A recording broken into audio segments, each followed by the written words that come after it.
களவில் இருக்கின்ற தலைவன் தலைவியை வரச் சொல்லிவிட்டு இரவு நேரத்தில் வரச் சொன்ன இடத்தில் வந்து காத்திருக்கிறான். நேரம் கடக்கிறது. தலைவியை காணவில்லை. தலைவியின் தோழி மட்டும் வருகிறாள். அவள் வரவில்லையா என்று கேட்கிறான். இனி உன்னை சந்திக்க அவள் வரமாட்டாள். நீ அவளை விரைவில் திருமணம் செய்து கொள்ள வேண்டும் என்று அவள் விரும்புகிறாள் என்று தோழி பதில் சொல்லுகிறாள். அதை கேட்டவுடன் அவன் நெஞ்சம் மிகுந்த வருத்தம் அடைகிறது. நெஞ்சே, நல்ல செய்திகள் எதுவுமே கூறப்படவில்லை. பயனற்ற சொற்களே பதிலாக கிடைக்கின்றன. நீயோ சுடப்படாத பச்சை மட்பாண்டம் பெருமழையை பிடித்து வைத்துக் கொள்ளலாம் என்று ஆசைப்பட்டு மழையில் இருப்பதைப் போல பெறுதற்கரிய ஒன்றை பெரும் ஆசையை நீ கொண்டாய். அதனால் உனக்கு போராட்டம் மிகுதியாக இருக்கிறது. என்ன செய்வது?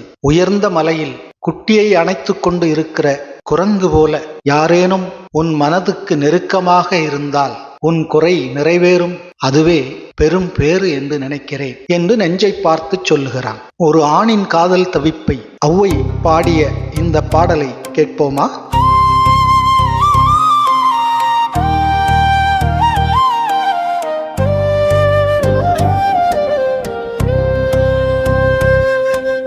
நல்லுரை கந்து புல்லுரைத்தா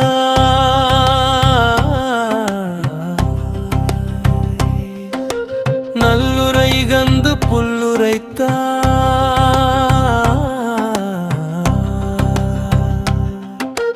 பேயல் நீர் கேற்ற பசுங்கலம் போல பேயல் நீர் கேற்ற பசுங்கலம் போல உள்ளம் தாங்கா வெள்ளம் நீந்தி அரிதவா உற்றனை நெஞ்சே நல்லுரை கந்து புல்லுரைத்தா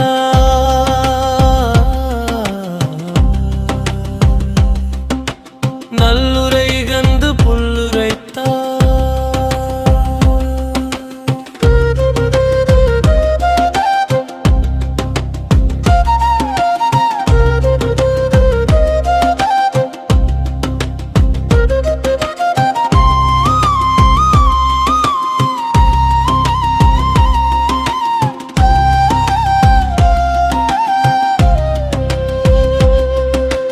நன்றும் பெரிதால் அம்மனின் பூசல் உயர்கோட்டு மகவுடை மந்தி போல உயர்கோட்டு மகவுடை மந்தி போல அகனுற தழி கேட்புணர் பெரினே